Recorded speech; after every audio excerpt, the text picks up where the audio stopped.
Jeff has divorced parents. He grew up differently than us. Maybe it's just a crush. Ooh, so on and so forth. When I reminded her of the fight, she said, I know, but Jeff needs this.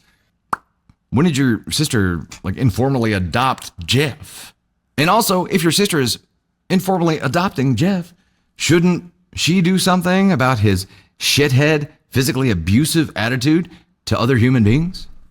Just a thought. She mentioned how he needed a break from his toxic home life, and I respect that, but why does that mean I have to put my daughter in a house with her tormentor for 2 weeks? I told her I wasn't changing my mind and went home. Now there's pure chaos. My family is split. My parents are begging me to go. I'm getting texts near constantly. My daughter has told me she's not going if Jeff is going. She had a full-blown panic attack over it. Maybe I'm looking for validation, or maybe I really need a wake-up call and I'm just a selfish asshole. No, sir. End of story. You are not a selfish asshole. The fact that your parents, your sister, who Jeff is besties with her son, I don't understand her position, but I understand her angle, right? Your parents, who your daughter is a granddaughter to, are begging you to go and put her in harm's way so that some kid can get away from his toxic environment. And look, it was apparent that there was a toxic environment at home, right? That was apparent. There was never a question about that. However, so many people within your family being willing to sacrifice your daughter for this kid is absolute horse shittery.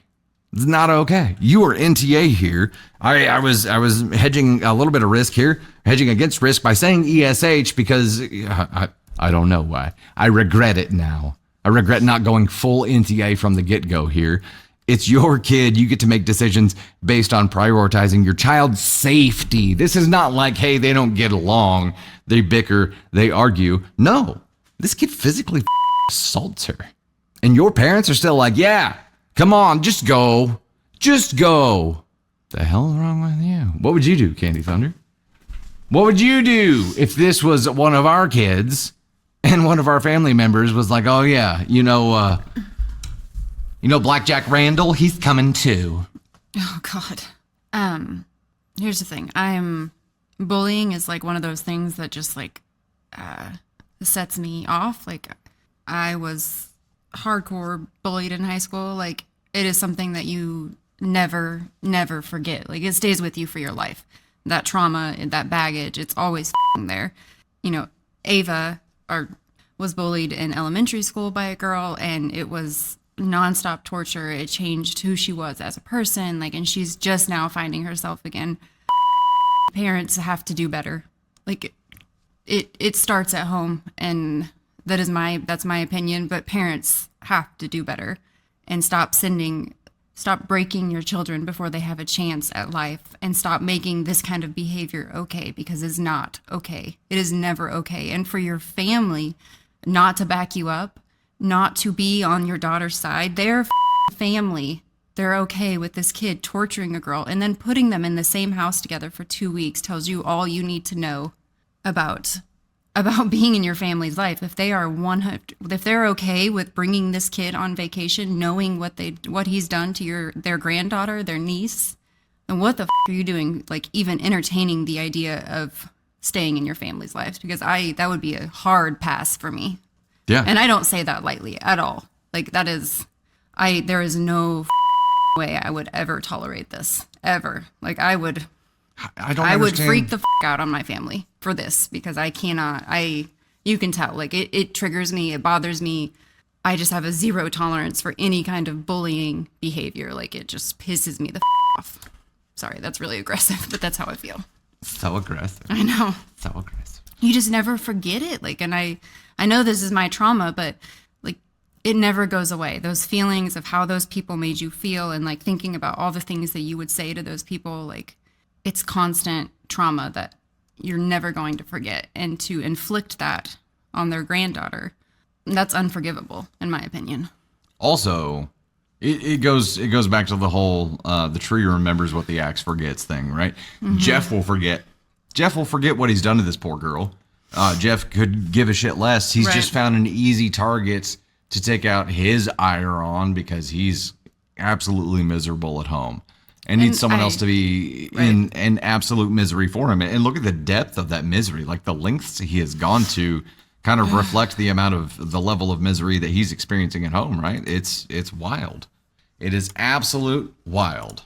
Why is the nephew even still friends with this kid? That's a good question, Rebecca. But he said his nephew was kind of an asshole. So I think if the nephew is friends with the kid that's bullying your daughter, and the mom and dad, I'm not sure which one is your like bio sibling, but like they're telling you everything you need to know. They would rather give him a better life than actually protect your child or actually do some kind of correction with this kid who's bullying your daughter. Like, instead, they're rewarding him by taking him on a vacation. Like, garbage. I don't. And I understand that Jeff is going to need, like, he needs love. Like, that's what's wrong. Like, he doesn't have it. He doesn't understand it. And so he fights against it. But that is not your family's axe to bear, like that cross to bear. What was it saying? I don't know. I'm not sure. Malafor strikes again. It's not your axe to bear. Right. Look at Tater. Look at Tater go. We have an update. Let's dive right in. Update.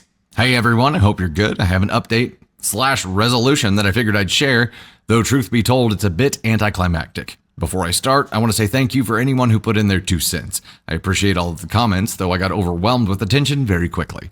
I'm sorry if any questions remain unanswered. There were a lot of comments. I'm still trying to maintain some anonymity, but I'm happy to answer the questions that don't impede on that.